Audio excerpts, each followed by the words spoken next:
Shalom அலைக்கும். உங்களுக்கு சமாதானம் உண்டாவதாக. இந்த நாளிலும் நாம் பார்க்க போகிற எபிரேய வார்த்தை என்னவென்று சொன்னால் யாத்சார். என்ன வார்த்தை? யாத்சார். யாத்சார் என்ற வார்த்தை என்ன மொழிபெயர்ப்பு என்று சொல்லி பார்க்கும் பொழுது உருவாக்குதல் என்று சொல்லி தமிழ் பைபிள்ல மொழிபெயர்க்கப்பட்டிருக்கிறது. முதலாவதாக இந்த வார்த்தை பைபிள் எங்க இருக்குன்னு சொல்லி பார்த்தீங்க அப்படின்னா ஆதியாகமம் 2வது அதிகாரத்துல நீங்க 7வது வசனத்தில் பார்க்கும் பொழுது தேவனாகிய கர்த்தர் மனுஷனை பூமியின் மண்ணினாலே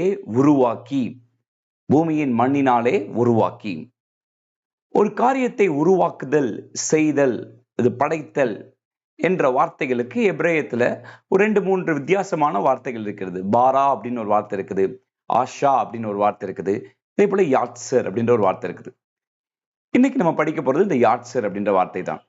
இந்த யாத்சர் அப்படின்ற வார்த்தையில என்ன ஒரு ஸ்பெஷல் அப்படின்னு சொல்லி பார்த்தீங்கன்னா, இந்த வார்த்தை வேதத்திலேயும் சரி, இஸ்ரேல் கலாச்சாரத்திலும் சரி, அநேக நேரங்கள்ல இதை ஒரு குயவன் ஒரு மண்பானையை உருவாக்குவதற்கு பயன்படுத்துகிற அந்த வார்த்தை தான் யாத்சர். மோஸ்ட்லி அந்த குயவனுடைய அந்த கான்டெக்ட்ல யோட்சேர் அப்படின்னா இந்த மாதிரி களிமண்ணை உருவாக்குகிறவர், ஒன்றை உருவாக்குகின்றவர், களிமண்ணை வைத்து பாத்திரங்களை உருவாக்குகின்றவர் என்ற அர்த்தம். அப்ப நீங்க பாருங்க, ஆண்டவராகிய தேவன் மனிதர்களை படைக்கும் பொழுது ஒரு குயவனை போல உருவாக்குகிறார். ரைட், ஒரு குயவன் போல உருவாக்குறாங்க. அப்படிதான் நடந்திருக்குது. ரைட், ஆண்டவர் என்ன செய்யறாரு, இங்கே மனுஷனை பூமியின் மண்ணினாலே உருவாக்கி, உங்களை என்னையும் அவர் படைக்கும் பொழுது அவருடைய கைகள் இந்த மண்ணை எல்லாம் தொட்டது. ரைட், இந்த மண்ணை எல்லாம் தொட்டு அவர் அழகாக உட்கார்ந்து ரொம்ப நேர்த்தியாக, ரொம்ப ப்ரிசைஸா, ரொம்ப அழகாக. ஏனென்றால் ஒரு குயவனுடைய வேலை அவ்வளவு எளிதான வேலை கிடையாது, ரொம்ப பார்த்து பக்குவமாக செய்கின்ற வேலை. அப்படி தேவனாகிய கர்த்தர் மனிதனை படைத்தார். இதை ரொம்ப அழகாக இஸ்ரவேல் ஜனங்கள் உணர்ந்து கொண்டிருந்தார்கள். எனவேதான் தங்களுடைய ஜெபங்களில் அடிக்கடி ஆண்டவரை பார்த்தவர் சொல்வதுண்டு, ஆண்டவரே நீர் எங்கள் குயவன் என்று சொல்வதுண்டு. ஏசாயால 64வது அதிகாரத்துல பார்த்தீங்கன்னு சொன்னால் அவர்கள் சொல்கிறார்கள், இப்பொழுதும் கர்த்தாவே நீர் எங்களுடைய பிதா, நாங்கள் களிமண், நீர் எங்களை உருவாக்குகிறவர். இந்த இடத்துலயும் பார்த்தீங்க அப்படின்னா யோட்செரேனு அப்படின்னு இருக்கும். ரைட், அப்படின்னு சொன்னால் நீர் எங்களை ஒரு குயவனை போல உருவாக்குகின்றவர். ஏசாயா 64ல முக்கியமா என்ன நடக்குன்னு சொல்லி பார்க்கிறப்ப இஸ்ரவேல் ஜனங்கள் எல்லாரும் இந்த கான்டெக்ஸ்ட் பார்த்தீங்க அப்படின்னா அந்த சூழல் பாபிலோன் தேசத்துல பயங்கரமாக சிறைப்பட்டு போயிருக்கிற அவர்களுடைய ஒரு புலம்பலின் ஜெபத்தை போல இந்த ஜெபம் இருக்கிறது. அவர்களுடைய அந்த புலம்பி ஜெபிக்கின்றார்கள். அப்பொழுது அவர்கள் ஜெபிக்கும் பொழுது அவர்கள் செய்த ஒரு வேண்டுதல் தான் இப்படி. நீங்க 7வது வசனத்தை பார்த்தீங்க அப்படின்னா அவர் சொல்றார்கள், தேவரீர் உம்முடைய முகத்தை எங்களை விட்டு மறைத்து எங்கள் அக்கிரமங்கள் நிமித்தம் எங்களை கரைய பண்ணுகிறீர். இப்போதும் கர்த்தாவே, இந்த சூழ்நிலைகள் பாபிலோன்ல போய் இருக்கிறாங்க, சிறைபிடிக்கப்பட்டிருக்கிறாங்க, அங்க நிறைய பிரச்சனைகள், போராட்டங்கள், பயங்கரமாக உடைக்கப்பட்டிருந்தார்கள். அநேகர் சொன்னாங்க, எசேக்கியேல் 37வது அதிகாரத்துல நீங்க போய் வாசித்து பாத்தீங்கன்னா மக்கள் சொல்லுவாங்க, எங்களுடைய நம்பிக்கை அற்று போயிற்று, எங்கள் எலும்புகள் உலர்ந்து போயிற்று, அவ்வளவுதான், நாங்க உடைக்கப்பட்டோம், இனிமேல் நாங்கள் உருவாவதற்கு வாய்ப்பே இல்லை என்று சொல்லி ஒரு கூட்டம் நம்பிக்கை இழந்திருக்கும் பொழுது ஒரு கூட்டம் ஆண்டவரை நோக்கி பார்த்து ஜெபித்தது. அவர்களுடைய ஜெபம் தான். அவர் சொல்றாங்க, ஆண்டவரே நாங்கள் கரைந்து போனாலும் உம்முடைய அதிகாரம் இல்லாமல் கரைந்து போக முடியாது, உருவாக்கப்பட்டாலும் நீர் இல்லாமல் உருவாக்கப்பட முடியாது. இது ரொம்ப ஒரு பியூட்டிஃபுல்லான ஒரு இறையிலைங்க. ஆண்டவருடைய பிள்ளைகளுடைய வாழ்க்கையில எந்த ஒரு காரியமும் அவரால் தான் வருகின்றது. நம்முடைய பிள்ளைகளை அவர் ஒரு அழகான ஒரு மண் பானையை போல அவர் உருவாக்குகின்றார். உருவாக்கும் பொழுது சில நேரங்கள்ல தம்முடைய ஜனங்கள் தவறாக தேவனை விட்டு விலகி போகும் பொழுது சில நேரங்களில் அவங்களை உடைத்து மீண்டுமாக அவர்களை உருவாக்குகிறார். உடைத்து தூக்கி எறிந்து போடுகிற தேவன் அல்ல.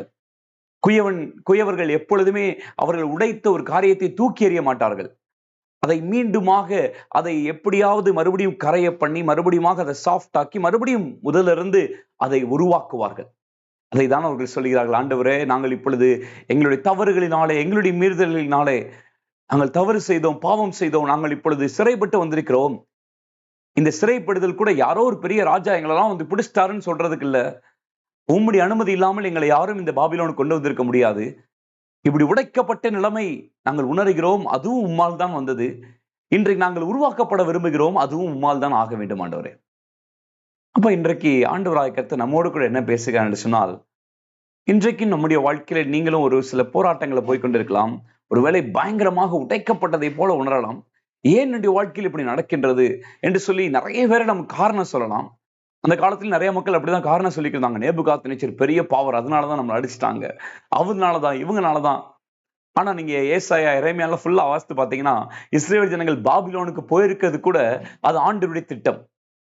எரேமியா 29 ஆண்டவர் அழகா சொல்லியிருப்பாரு, தாம் பாபிலோனுக்கு சிறைப்பட்டு போக பண்ணின மக்களுக்கு அப்படின்ட்டு ஆண்டவர் எழுத சொல்லுவார் எரேமியா வச்சு. அப்ப ஆண்டவராகிய தேவனாகிய கர்த்தர் தம்முடைய பிள்ளைகளுடைய வாழ்க்கையில சில கஷ்டமான டஃப்பான பாதைகளை அனுமதிக்கிறார் என்று சொன்னால், ஏதோ ஒன்றை அவர் உடைக்கிறார் என்று சொன்னால் அது நல்லது என்று ஏற்றுக்கொள்ளுங்கள். ஏனென்று சொன்னால் அவருடைய அனுமதி இல்லாமல் அவருடைய பிள்ளைகளுடைய வாழ்க்கையில் ஒன்றும் நடக்காது.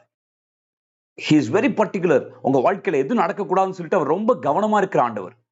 அப்ப அப்படி கவனமாக இருக்கிற ஆண்டவர் இன்றைக்கு நீங்க போகிற பாதைகள் அவர் உங்களை கைவிட்டார் என்று சொல்லி விடலாம். இல்லை, உங்களை ஏதோ ஒன்று ஒரு விதத்தில் உருவாக்கி கொண்டிருக்கிறார். அவர் உடைக்கிறார் அப்படின்னா இன்னும் பெஸ்டா மாத்த போறாருன்னு அர்த்தம். Right, beautiful, right. அதுதான் அந்த மக்கள் சொல்றாங்க, நீர் தான் எங்களை கரைய பண்ணி நீர் ஆண்டவரே, இப்பொழுது நீர் தான் எங்களை உருவாக்க வேண்டும் ஆண்டவரே. ஏனென்று சொன்னால் நீங்க தான் என்னோட மேனுஃபேக்சரர். லைக் உம்முடைய கரத்தில் தான் நாங்கள் மீண்டுமாய் உருவாக்கப்பட முடியும். எப்படி ஒரு இந்தியன் கவர்மெண்ட் உருவாக்குற ஒரு ரூபி நோட், ஒரு 5 ரூபா நோட் வச்சிருக்கீங்கன்னு வச்சுக்கோங்களேன். திடீர்னு அவசரத்துல எடுக்கிறப்ப எங்கேயாச்சும் அப்படி போட்டீங்க அல்லது கேர்லெஸ்ஸா எடுத்துட்டீங்க, கிழிஞ்சிருச்சு. அந்த கிழிஞ்ச நோட்டை என்னைக்காச்சும் அப்படியே தூக்கி 500 ரூபா தானே போகுது அப்படின்ற மாதிரி குப்பையில போட்டிருக்கீங்களா? இல்லை. ரைட். அந்த 500 ரூபா நோட்டு கிழிந்து போனால் சில கடைகள் கொடுத்தா எடுக்க மாட்டாங்க. ஆனா நீங்க போயிட்டு ஒரு சின்ன பேப்பர் ஒட்டி பேங்க்ல கொடுத்து பாருங்க. அந்த கவர்மெண்ட் மேனுஃபேக்சர் பண்ணி அவங்க டைரக்ட் கான்டாக்ட் இருக்கிற அந்த பேங்க்ல போய் கொடுத்து பாருங்களேன். அந்த பேங்க்ல அதை வாங்கிக் கொள்வார்கள். வாங்கிட்டு உங்களுக்கு புது தாளை கொடுப்பார்கள். அப்ப ஒரு கவர்மெண்ட் உருவாக்குகின்ற அந்த நோட்டு அவ்வளவு கிழிந்து போய் பழசானாலும் அதன் மதிப்பு குறைவதில்லை பாருங்களேன். அப்ப யோசித்து பாருங்க, நம்முடைய ஆண்டவர் எவ்வளவு பெரிய ஆண்டவர், நல்ல ஆண்டவர். அவர் ஒரு பெரிய குயவன். அப்ப அவர் உருவாக்கின அந்த பாத்திரங்கள் மட்டும் எப்படி உடைஞ்சு போக, கெட்டு போக அவர் அனுமதி தருவார். Right, he will never do it. அப்ப இன்னைக்கு உங்க வாழ்க்கையில நீங்க ஐயோ என்னுடைய வேல்யூவே இழந்துட்டேனே. சில பேர் ஊழியத்துல இருந்தாலும் சரி, சில நேரங்கள் விசுவாசிகளா இருக்கலாம் பல நாட்களாக. ஒருவேளை இந்த வீடியோவை நீங்க இப்பதான் புதுசா பார்த்து கொண்டிருக்கலாம். உங்க வாழ்க்கையில நீங்க ஏதோ யூ ஆர் ஃபீலிங், நான் ஒரு வேல்யூவே கிடையாது, என் வாழ்க்கைக்கு ஒரு மதிப்பே கிடையாது, எனக்கு ஒண்ணுமே தெரியாது, ஐ எம் நத்திங் அப்படின்ற மாதிரி உணர்ந்து கொண்டிருக்கீங்கன்னா, இன்னைக்கு ஆண்டவர் சொல்றாரு, இன்னைக்கு சாதாரண ஒரு நோட் எடுத்து பாருங்க, உங்க பர்ஸ்ல இருக்க நோட் எடுத்து பாருங்க, அது எவ்வளவு அழுக்கா இருந்தாலும் அதனுடைய மதிப்பு குறையவில்லை. அதே போலதான் நம்முடைய ஆண்டவர் உருவாக்கின ஒரு பாத்திரமாக நீங்கள் இருக்கிறீர்கள். அவர் உங்களை உருவாக்கி இருக்கிறதால் உங்களுடைய மதிப்பு என்றும் குறையாது. உடைக்கப்பட்டீர்கள் என்று சொன்னால் உங்களுடைய மதிப்பு இன்னும் அவர் அழகுபடுத்துவதற்காக உடைக்கிறாரே ஒழிய ஒரு நாளும் அப்படியே ஒன்றுமில்லாமல் போவதற்காக அல்ல.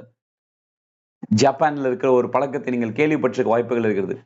ஜப்பான்ல நினைச்சுவாங்கன்னா அவர்கள் பயன்படுத்துகிற அந்த செராமிக் போன்ற பாத்திரங்கள்ல ஏதாவது நல்ல பாத்திரங்கள் கீழே விழுந்துருச்சு அப்படின்னா அதுல நிறைய கிராக் வந்துடும், அல்லது உடைந்து போய்விடும். அப்படி இருக்கின்ற சூழ்நிலைகள்ல அவர்கள் என்ன பண்ணுவாங்கன்னா, சில நேரங்கள் அவங்க போயிட்டு அந்த கடைகளிலே கொடுப்பதுண்டாம். இப்பொழுது அந்த கடைகளில் கொடுக்கும் பொழுது இவர்கள் அந்த பாத்திரத்தை வாங்கி அந்த கிராக் எல்லாம் ஒட்ட வைக்கிறன்ற பேர்ல அது அழகாக அந்த அப்படியே அந்த உடைந்த இடங்கள்ல ஃபுல்லா பாத்தீங்கன்னா நல்ல பேஸ்ட் போட்டு அதுக்கு மேல அப்படியே கோல்டு அந்த பவுடர் போட்டு அப்படியே அழகா அது கிளிட்டரிங்கா மாத்திடுவாங்க. இப்ப பாத்தீங்கன்னா ரொம்ப தங்க முலாம் பூசப்பட்ட ஒரு அழகான பாத்திரம் போல பயங்கர மதிப்புள்ளதாய் மாறிவிடுமாம் இந்த பாத்திரம். முன்னாடி இருந்த ரேட்டை காட்டிலும் இப்ப ரொம்ப அதிகமான ரேட்டுக்கு இதை வித்துடலாமா. அதுக்கு பேர் தான் கின்சுகி ஆர்ட் என்று சொல்வார்கள். அப்ப ஒரு மனிதனே இவ்வளவு தூரத்திற்கு உடைந்த பாத்திரத்தை உருவாக்க வேண்டும் என்று யோசிக்கும் பொழுது, எல்லாவற்றையும் படைத்த சர்வ வல்லமையுள்ள தேவன் உங்களை மட்டும் எப்படி உடைக்க விட்டு அப்படியே போய்விடுவாரா? இல்லை. உங்களை உடைக்கிறார் என்று சொன்னால் இன்னும் சிறந்த விதமாய் உருவாக்குவதற்காகவே செய்கிறாரே ஒழிய வேற எதற்காகவும் அல்ல. உடைக்கப்பட்ட இஸ்ரவேலர்களை கர்த்தர் உருவாக்கினார். மீண்டும் எஸ்ரா, நெகேமியா காலங்களில் பார்த்தீங்கன்னு சொன்னால் அந்த பாபிலோனிலிருந்து சிறையில் திரும்பி வந்தவர்கள் இப்பொழுது வைராக்கியமாய் செயல்பட்டார்கள். வைராக்கியமாய் தேவனுடைய வசனத்தை வாசித்தார்கள், தேவனுடைய வார்த்தைக்கென்று நின்றார்கள். எனவே இந்த நாளிலும் கர்த்தர் உங்கள் வாழ்க்கையில் உடைக்கிறார். ஒரு சில கஷ்டமான மனிதர்களை உங்கள் வாழ்க்கையில வர வைக்கிறார். ஒரு சில சூழ்நிலைகள் உங்களுக்கு பிடிக்காத சூழ்நிலைகள் அனுமதிக்கிறார் என்று சொன்னால் இதற்கு காரணம் யாரோ என்று நினைக்காதீர்கள். இதற்கு காரணம் ஆண்டவர் தான். நீங்கள் இன்னும் அவருடைய கரத்தில் பத்திரமாக இருக்கிறீர்கள். அவர் உங்களை அற்புதமாய் பார்த்துக் கொள்வார், உங்களை வணைந்து கொள்கிறார், இன்னும் உங்களை சிறந்ததாய் மாற்றுவார். எனவே யாட்சர் நம்முடைய ஆண்டவர் உருவாக்குகின்றவர், குயவன். அவரை மறந்து விடாதீர்கள். அவருடைய அன்பை பற்றிக் கொள்ளுங்கள். இந்த லெந்து காலங்களிலே அவர் உங்களை உருவாக்குவதற்கு அனுமதி கொடுங்கள். அவர் உங்கள் வாழ்க்கையை சிறப்பாய் உருவாக்குவாராக. God bless you all.